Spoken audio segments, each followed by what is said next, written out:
And I'm here on a mission of mercy.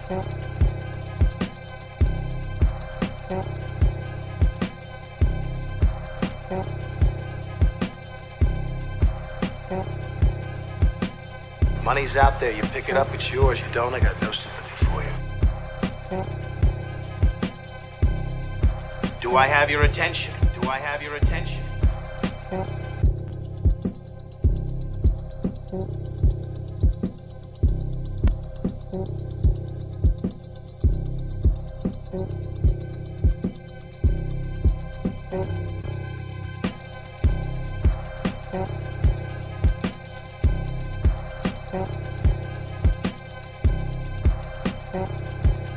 Put that coffee down. Put that coffee down.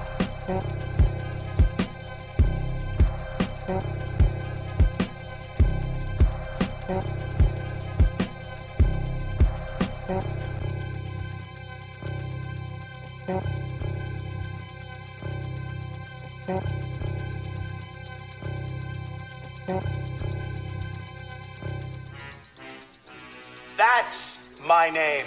That's my name. The champ is here!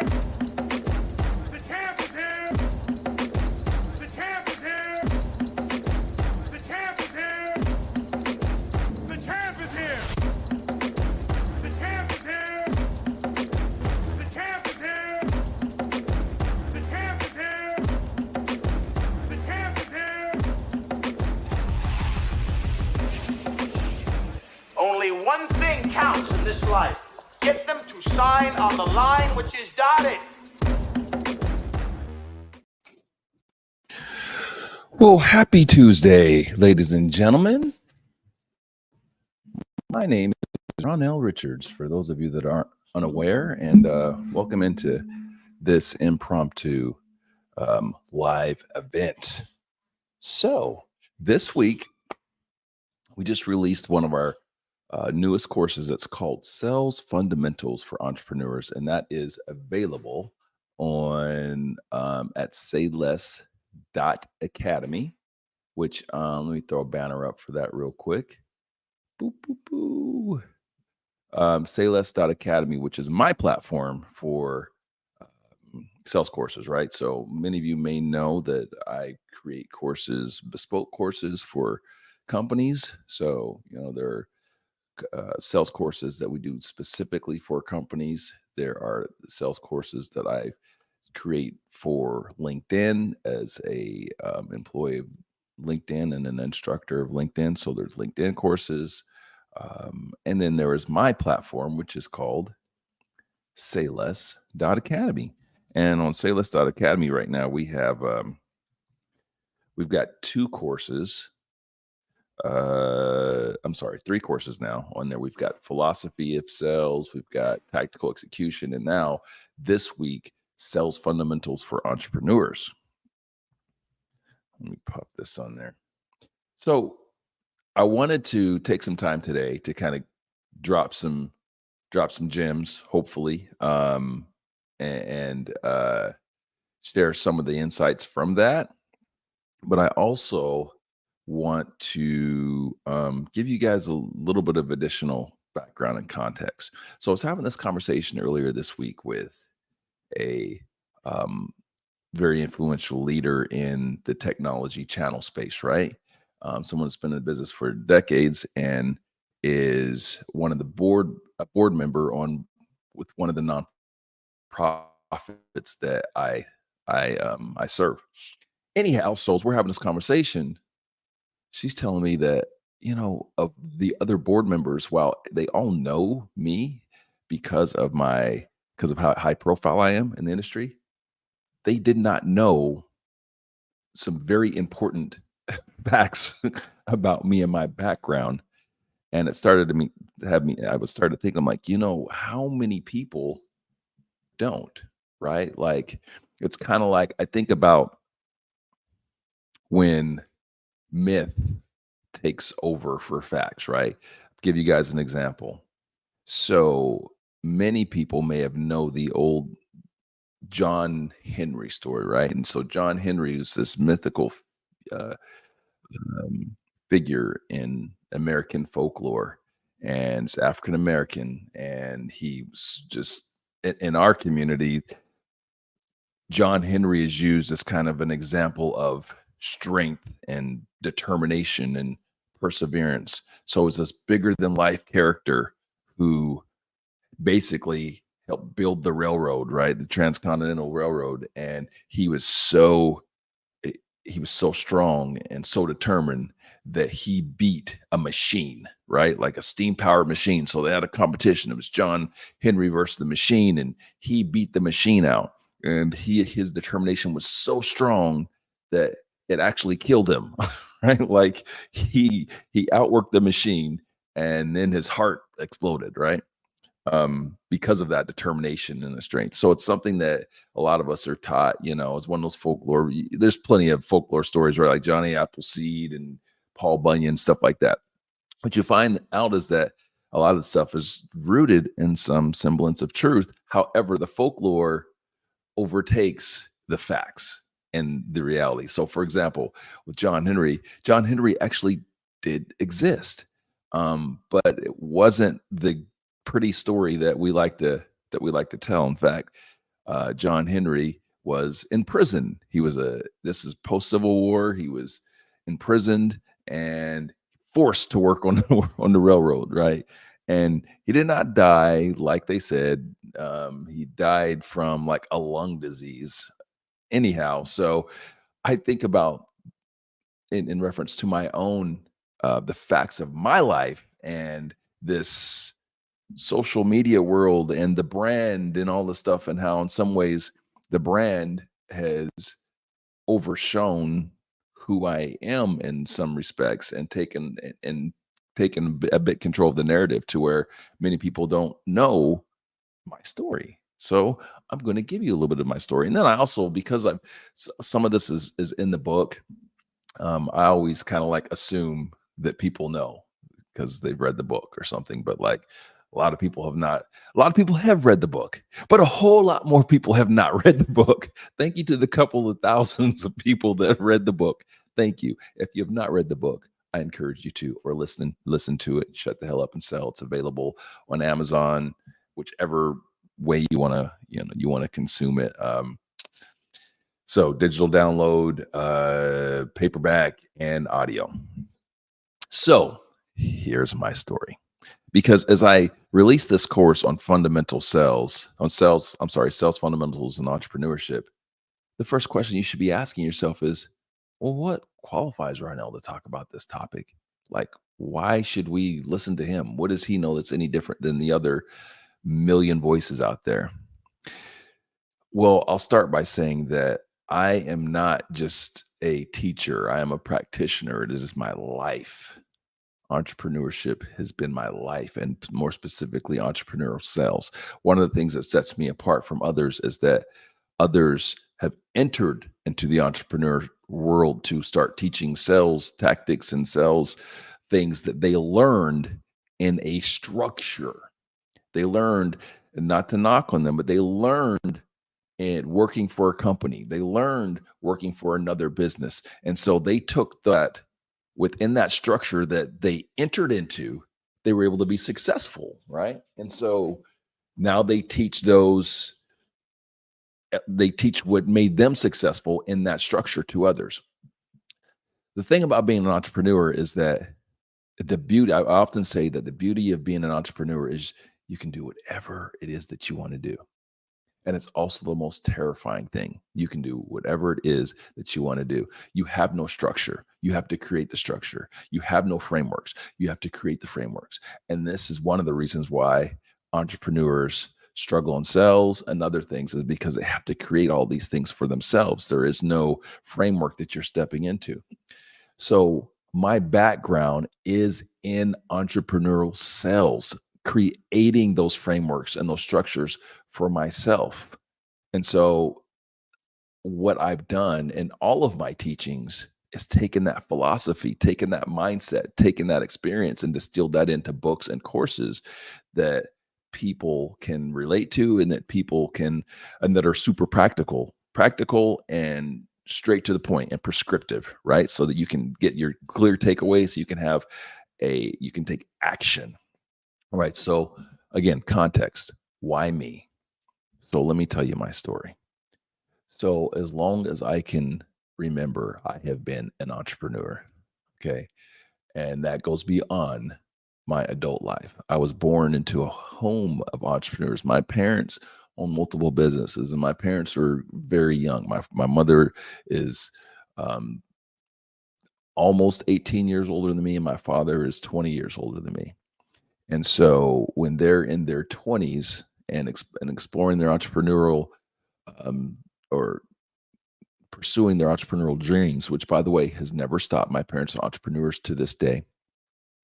I was right there with them. Okay. So it started from as far back as I can remember, 5 years old, being involved in business and my dad's business ideas. One thing I want to encourage you guys to do out there, if you are an entrepreneur, involve, or even if you're not an entrepreneur, just in business, whatever, involve your kids, man. They learn so much by what they see. So from the very beginning, I knew this was going to be the path for me. That it wasn't even something that I had to think about, which so many of you, I know when you get to adulthood, I have kids that are young adults right now going through this, trying to think, what I'm going to do for the rest of my life. What am I going to be? The one thing, sure, I had some of that, but the one thing I always knew is that I was going to be a businessman, right? I always knew that. So my parents started businesses, and I was right there along with them. And one of the businesses that they started was a beauty supply and beauty salon. So it's retail business. And at the ages of 7 and 8 years old, I would take deposits to the bank. I was doing inventory. I was working the cash register. I can remember the day that I can remember the days where we actually set the business up, like putting wallpaper on the walls, painting, putting shelves up, all of these things. I was intimately involved in that business and every business that my parents ever did from that point. Um, Real estate, multiple retail things that my parents did. Real estate business was something they got into as well. So, as a teenager, I took eviction notices to the to the courthouse. Like, so entrepreneurship has always been part of my DNA. In addition to that, I was very involved in religion. This was my mother's religion as a kid. So when I was in single digits, I was knocking on doors, selling religion, knocking on doors at a very young age. Once I got into adulthood, I got into my very first professional sales job, which was in retail jewelry. And I learned so many valuable sales um, philosophies there, but I also learned business, right? As I was working for a company that at the time, not quite 100 years old, but they were started in 1914, and it was a family business all up to that point, almost 100 years in business at the time that I went to work for them, and but stayed in the family. And so you learn so much by seeing how family businesses operate. You learn how to create business and how to sell in a way that is sustainable. I want you guys to think about like a business that started in 1914, how many things they went through, how many economic downturns, how many they went through the Great Depression. They went through all of these, the stock market crash, went all the multiple stock market crashes, all of these things, selling a luxury item, and yet they're still around. How does that happen? It happens because of understanding how to create and build and grow relationships, right? Which is one of the bedrocks to my philosophy in sales and entrepreneurship. This is what I've done, what I've learned through my family experience. And then when I entered into that world in jewelry, which again was my very first sales gig, and I quickly rose up to management, the youngest manager in that company at the time. So my peers were in their 40s and 50s, and I was 21. Um, so after that, that's when I got into the technology world, got into technology sales. And About a couple years into that, like again, the path for me has always been entrepreneurship. Always. I have notebooks all around me right now. I'm going to pull some of these out for you guys. Notebooks all around me. I have notebooks that go back 30 years and beyond that are always about business, always about ideas. I always write those entrepreneurial ideas down. So it's again part of my DNA. So in 2004 ish, I started a company by the name of RD Direct, and RD Direct was a technology sales agency. So this is really in the somewhat of the infancy of what we call the technology sales channel right now, which is a really a massive niche industry. And I was there for that. I actually sold my very first deal in that business in 2001.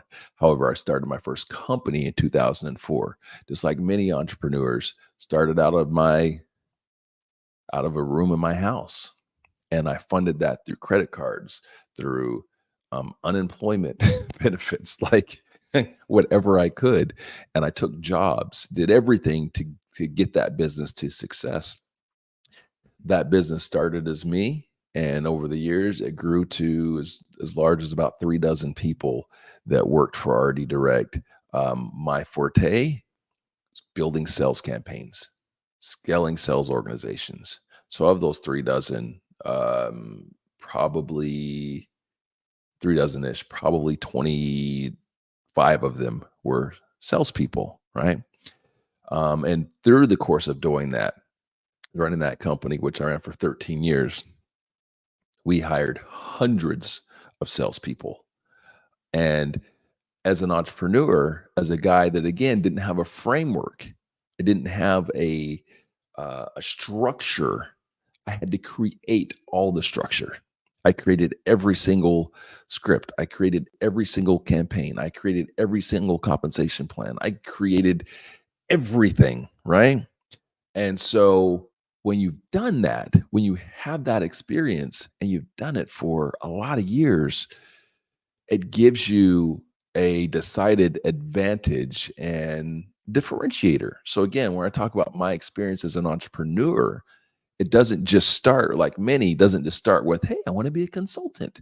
No, this is what I've been doing my full career. So after RD Direct, at the same time, I acquired a company called ComSol, which did the same similar thing. So ComSol and RD Direct sold a lot of technology services to the point of over 15,000 customers, mostly small, medium-sized business customers. Over 15,000 customers we sold. I have yet to do the numbers on what that revenue standpoint, but I'm going to figure that out and put it on the website. So, but somewhere in, I don't know, the hundreds of millions, probably, I would guess somewhere between 100 and 150 million dollars in revenue. As an entrepreneur, that's not money in my pocket, right? That's contract values. Those are contracts that we sold for other companies. So, profit and revenue or gross revenues are two total different things. That said, that's my story. That's my background. From there, I've still maintained an agency to this day. So I have a technology sales agency that has been selling. We've been selling technology products for 20 years, right? Now it's 2024, for 20 years. In addition to that, my consulting firm that I started in 2016, Business and Bourbon, that we started around, actually didn't start as a monetizable company. It just was a platform, and now it's a monetizable company. Started monetizing that, pardon me, in about 2018. About 2018. In addition to that, I've been involved with many businesses, and through my consulting firm, many businesses. And so I think this context is important for you guys to understand that entrepreneurship is not something I talk about. It's something that it's who I am. And so when you are creating a course or you're creating information around entrepreneurship, who better than someone that has been involved in it their whole life? Because success in anything lies in the gray, it lies in the nuance, right? Like anybody can say the basic stuff, right? Like, hey, listen, like from a sales or business perspective, there's always like the obvious stuff. Hey, listen, you have to go do prospecting in order to sell stuff. You got to build a funnel in order to sell stuff. But there's so much nuance to each industry, to each business, to each approach to how you get there. How does an entrepreneur do it? How does a retail entrepreneur do it? How does a B2B entrepreneur do it? Like there's a lot of nuance to that. And so what I seek to do is to, through my experience, address that nuance and help entrepreneurs to be more successful faster, right? And so you don't have to go through everything that I went through in order to get to the point that I did. So like I learned a whole lot of lessons. I took a lot of uppercuts. I took a lot of what do you call them? The blindside shots, a lot of blindside shots so that you don't have to. So I've distilled that down into this course, Sales Fundamentals for Entrepreneurs. It's on sayless.academy. So go check that out. Use code SELLBETTER. Sell Better will get you a discount this week. All right. So I want to go through a few questions that I've been asked about this course and just kind of address some things for you. So I have a list here that's been put in front of me, and I haven't really looked at them. So I'm going to just pull them out. First one is, what are the key sales fundamentals that every entrepreneur should master? Key fundamentals. Keep planting. Keep planting. Oftentimes, not just entrepreneurs, all sellers, but entrepreneurs get fixated on specific opportunities. They get fixated on specific customers. And this is something that I learned as well the hard way. And so you have to always be planting. You got to always be prospecting.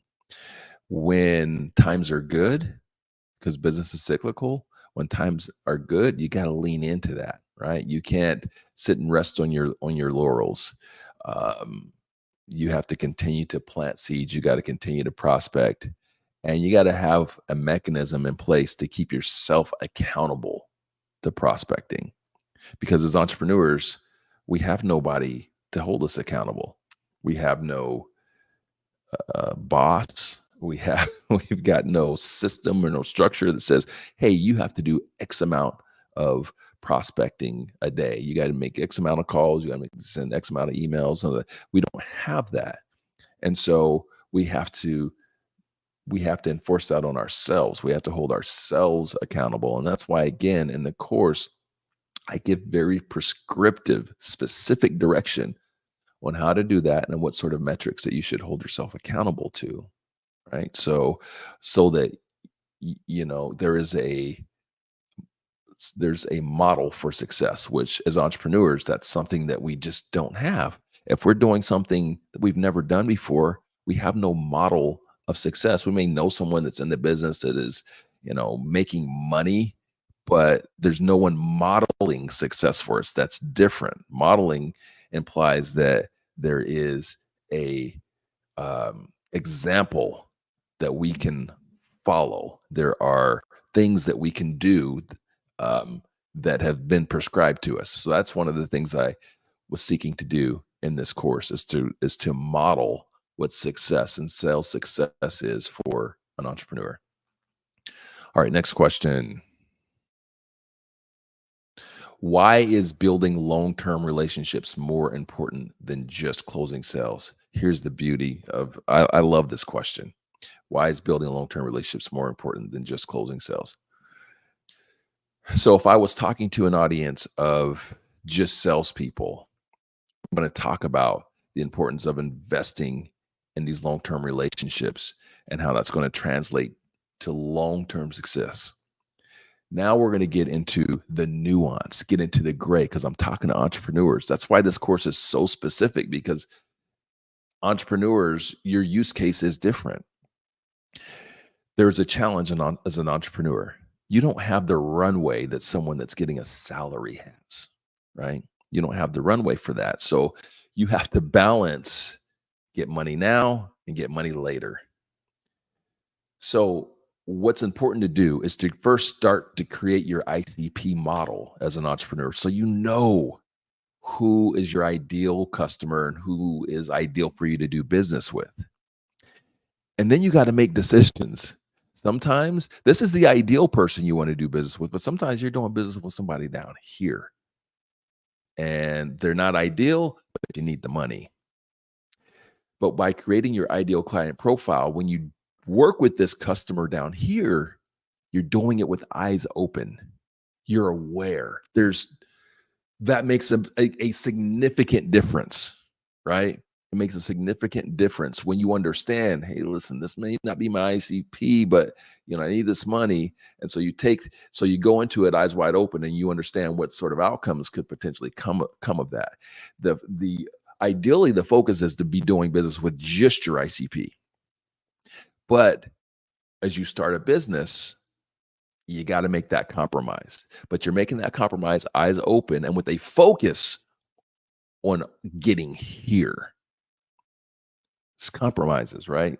When I started my business, RD Direct, I remember I was interviewed by Channel Partners back in like 2005, 2006.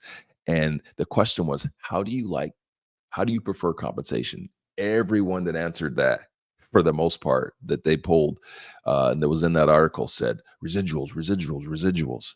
I said, I need upfront. I need upfronts. Yeah, residuals are great. And that's, ultimately the goal, right? So you have long-term success, but like I had bills to pay. I had payroll to make. And so getting upfront compensation was a way for me to be able to address those immediate concerns. Now, the smart thing to do is to get that and then work on another plan that helps you to grow that residual. But these are the sort of nuances that people without strong long-term entrepreneurial experience can't really speak to. They coach everybody the same way. And an entrepreneur experience is vastly different than a seller's experience or a leader in a company's experience, because it's you at the end of the day. You have all the risk, you have all the responsibility, and you have no system or framework for accountability. All right. Next question. What strategies can entrepreneurs use to identify their ideal client profile? That's a good question. So first, I will say go to sayless.academy and choose the Sales for Fundamentals course. And I'm giving away the first module for free, and that is about ICP. Okay. So I'm giving that away totally for free. So you can start to build your ICP. But here's a couple of tips. ICP, for those of you that don't know, is your ideal client profile. So these are ultimately the people, the companies that you produce the very best outcomes for. That's how I like to distill it down. Think about, who do I crush it with, right? Like what do they look like? What sort of business are they in? What sort of person are they in? Like, who do I have the very best relationships with in my business and produce, not just relationships, meaning you guys go have beers and have a good time. No, but you produce the very best outcomes for. That's your ICP. So the idea is to identify and actually get that out of your head and put it on paper, and then put strategies in your business to get more of these people. Okay. Because getting more of these people is what's going to build you or set you up for long-term success in your business and make doing business enjoyable and easier. Because when you do business with people that you get great outcomes for one, you're happy. You're happy, they're happy. It's a good partnership.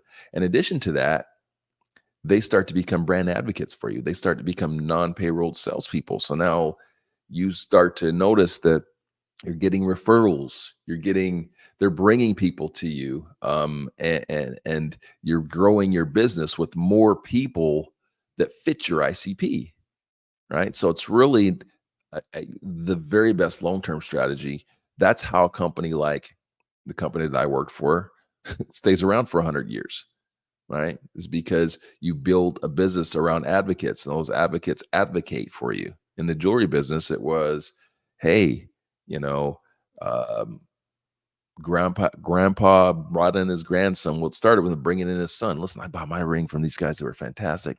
I love them. And I go in there 4 times a year for the other stuff. Here, son, this is who you need to shop with. Then the son comes in there and he has that same experience. Okay.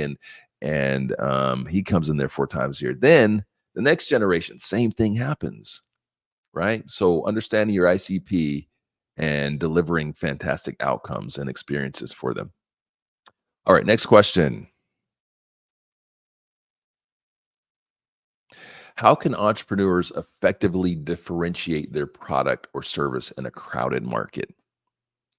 That's one of my favorite questions to answer, because I think people try to shy away from crowded markets because of the level of competition.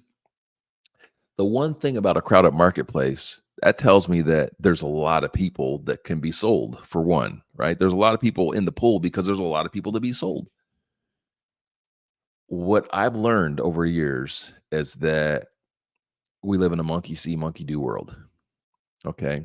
So oftentimes in crowded marketplaces, you find the competition all kind of doing the same things. They're all kind of doing the same things, and they're doing a race to the bottom from a pricing perspective. So like they end up being focused on transaction, they end up being focused on, price, and that's how they lead.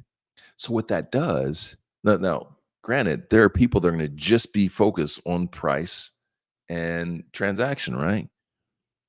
But what that does is it creates an opportunity, a niche opportunity for those that choose to swim upstream. So instead of focusing on price, you focus on quality. I'll give you guys an example. Wendy's. Just watched this on the Discovery Channel when Wendy's opened. Wendy's was Wendy's, the hamburger franchise. At the time, McDonald's is crushing it, Burger King is crushing it, and several other fast food places. So what Wendy's did, they went into this very competitive landscape, and they could have just said, okay, we got to find a way to do what McDonald's does and cheaper so that we can get market share. But no, they said, nah, you know what we're going to do? McDonald's is selling hamburgers for 5 cents. We're going to sell them for 60. They sold hamburgers for 60 cents. But the way that they were able to do that is they said, we're going to do fresh meat, because they're all doing frozen. So we're going to do fresh. We're going to make it in a square shape, right? Because square looks bigger and feels bigger. So our customers feel like they're getting more value. They feel like they're getting more for their money. And we're going to focus on some fresh ingredients and all that sort of thing. And where's Wendy's today? So I love crowded marketplaces because it gives you an opportunity to stand out by doing something different, by swimming upstream, as opposed to, now here's the other side of that. The other side is when you are first to the marketplace, or you're new. That sounds super appetizing. It sounds like, yeah, that's where you want to be. But let me tell you something. Again, entrepreneurial experience.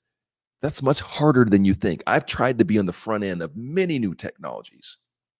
Back in 2005-ish, I was in what now we call UCaaS, VoIP phone service. I was in the VoIP phone service business. Okay. In 2005, I said, listen, this is going to be the future.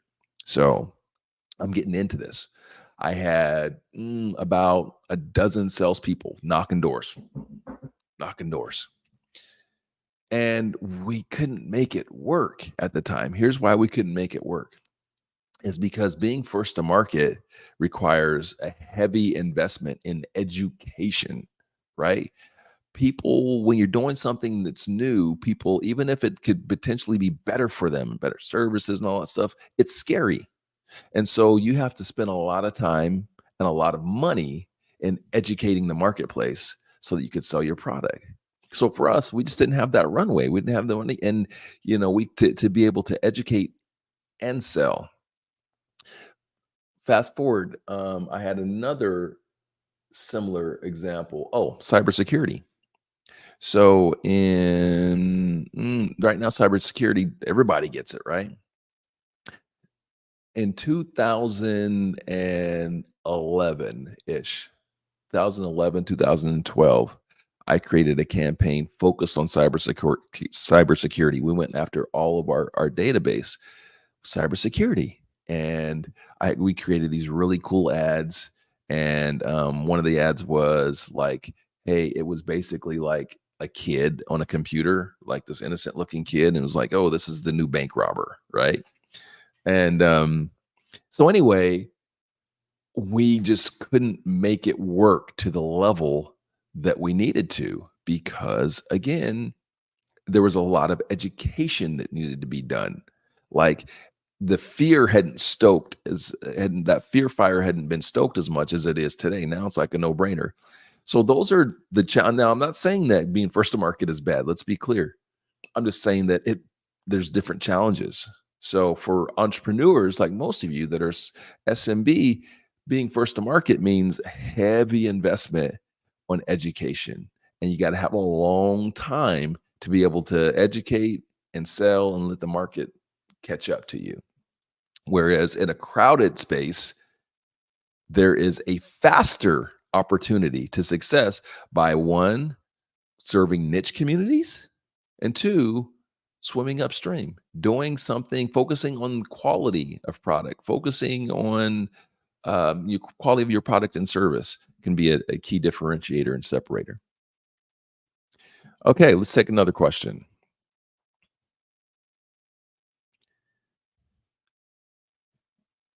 Oh, how can entrepreneurs balance the need to scale their sales efforts with maintaining personalized customer interactions? I like that. I'm going to say that one more time. How can entrepreneurs balance the need to scale their sales efforts with maintaining personalized customer interactions? So the answer to that is you have to leverage technology. You got to leverage technology. A lot of small businesses. Here's the number one advice that I would give to you as a small business. When you start, get a CRM. Start with your CRM, customer relationship management tool. If you do not have one, you don't know what that is, look it up. Look for tools like Pipedrive or Zoho. When you start your business, the very first thing that you need to do is to get a CRM, because what most of us do is we get a CRM later in our business journey, and so now we're playing catch up. We're playing catch up, and it's just hard. It's hard to input the data. It's hard to manage it, and it's hard to create accountabilities for ourselves when we didn't start that from the very beginning. So the number one thing I would tell you is get a CRM, learn it, implement it, and hold yourself accountable to it. That'll get you set up the right way and put you in a position to be able to scale and to be able to scale your customer communications and customer interactions in a way that still feels gives a level of intimacy, right? So you can, through your outreach, through your scheduling in your CRM, it'll keep you on track and keep you or allow you to be able to maintain those relationships with customers. So I'm not going to give you any more than that. That's the most important thing. Get your CRM, get it now, learn it, use it. That's what's going to help you scale. Okay, next one. What are some common mistakes entrepreneurs make in their sales approach, and how can they avoid them? Common mistakes. The first one I'll say is you try to serve everyone. Go back to what I had said earlier. You try to serve everyone. There's a balance in entrepreneurship. You got to get money now, and you got to have an eye towards the future. So one of the biggest mistakes I see entrepreneurs make is they don't do the ICP work. They don't know who their ideal client profile is, and they don't do business with people intentionally with a focus on that ICP. Because with most of you guys, you can do business with anybody. You can do business with anyone, but that doesn't mean that you should. You shouldn't do business with everyone. And then those people that don't fit that ICP, ideal client profile mold, perfectly, if you're doing business with them with your eyes open going into it, you'll be able to produce better outcomes for them and for you. So that's the number one thing I think is that ICP work is not done. Second thing, we fall in love with too much in love with our product or service, and not and by doing so, it takes us away from the ultimate objective and the ultimate goal, which is to be successful at business, to produce great outcomes for people. So sometimes we fall too much in love with our widget, and without realizing that none of us are selling widgets, we're selling solutions. It's not your widget, it's what your widget does or doesn't do for somebody. That's the value that you bring. So when you understand that, then you understand that your focus should be on making impact, bringing value to people and their businesses.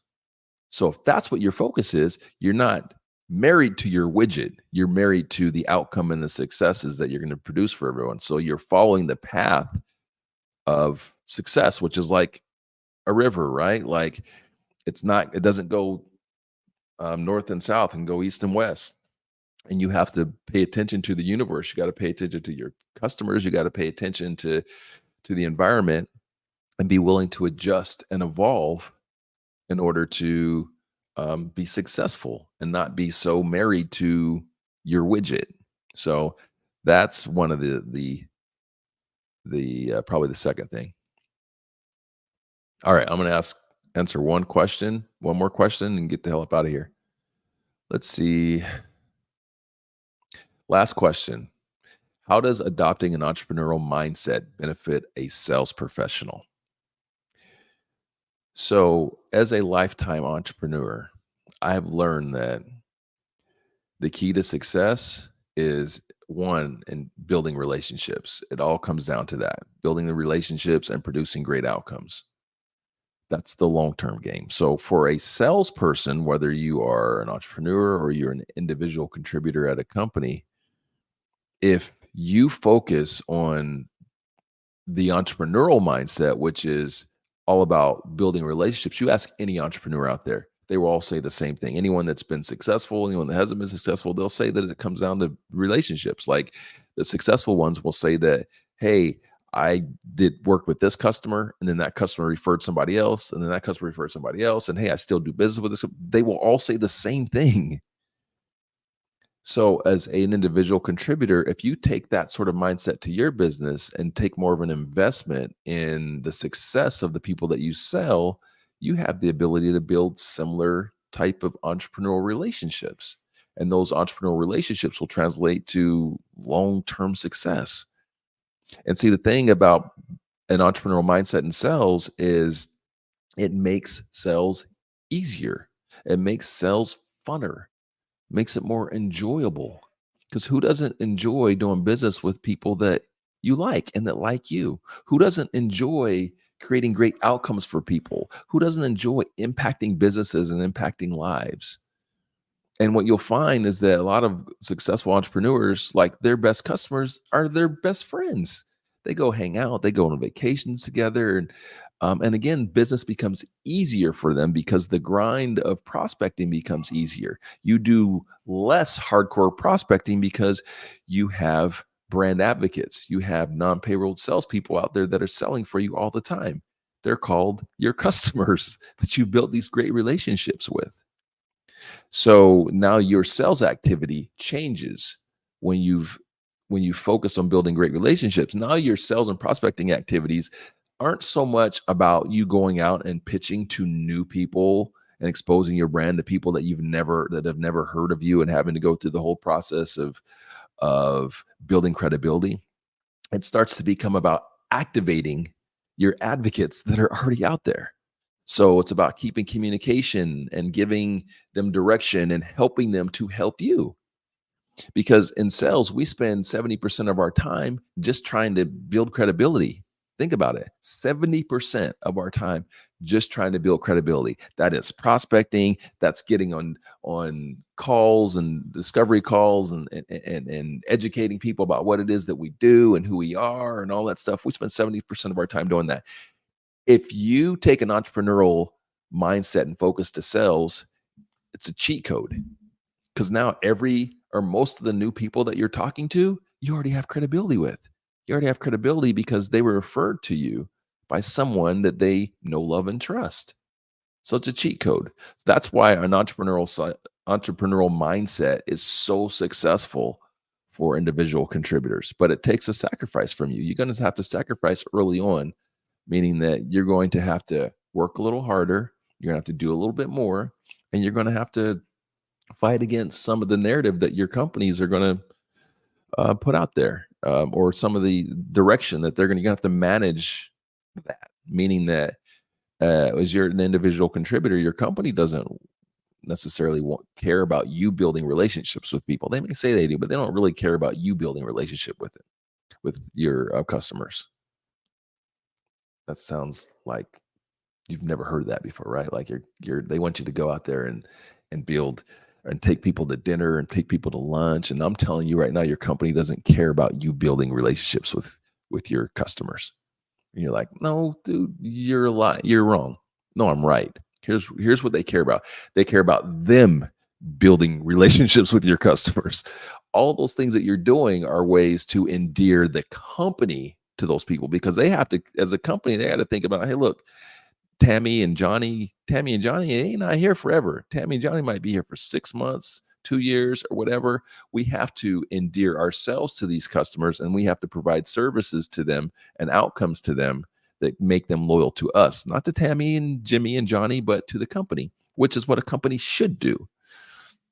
But I'm telling you, Tammy, Johnny, and Jenny, that you can't divorce yourself of relationships with customers. It's not in your best interest to go like woo them over and then, just rely on somebody else to execute. You have to keep yourself involved in that process early on, not necessarily doing all the work that somebody else would do, but never divorcing yourself from that relationship and staying in that relationship so that you get to take credit for the great outcomes that customer gets. And you're not just the person on the front end that, wined and dined them and then, moved on to the next. Now, when you do that, you're going to be building an advocate for yourself, much like an entrepreneur does. And think about that. Like I said, a successful entrepreneur down the road, they're getting opportunities, they're getting sales from brand advocates, right? They're getting these referrals. That's how you get it. You don't get those from just being like the good looking, nice guy on the front end of the cell, shook their hand, they signed, and then you went about because I was that guy early in my career. I think I see him kind of good looking, but early in my career, I was that guy. Show up, bring some donuts, shake a hand, give him that $1 million smile, sell him. All right, thank you, appreciate you. Peace. I'm on to the next one. And what happens with that is you don't build advocates for yourself. Even if once the company delivers great results for that customer, the company takes credit for that, not you. And what happens is that the companies, you'll find again that those people are loyal to the company, they're not so loyal to you. All right, so my doorbell's ringing, which tells me that probably FedEx is here, and it's time for me to wrap. I appreciate you guys. If you hung out and watched this on replay or live, thank you. Please go to sayless.academy and use code SELLBETTER to get a discount on the entrepreneurial sales fundamentals for entrepreneurs course, which was just released this week. Super proud of it.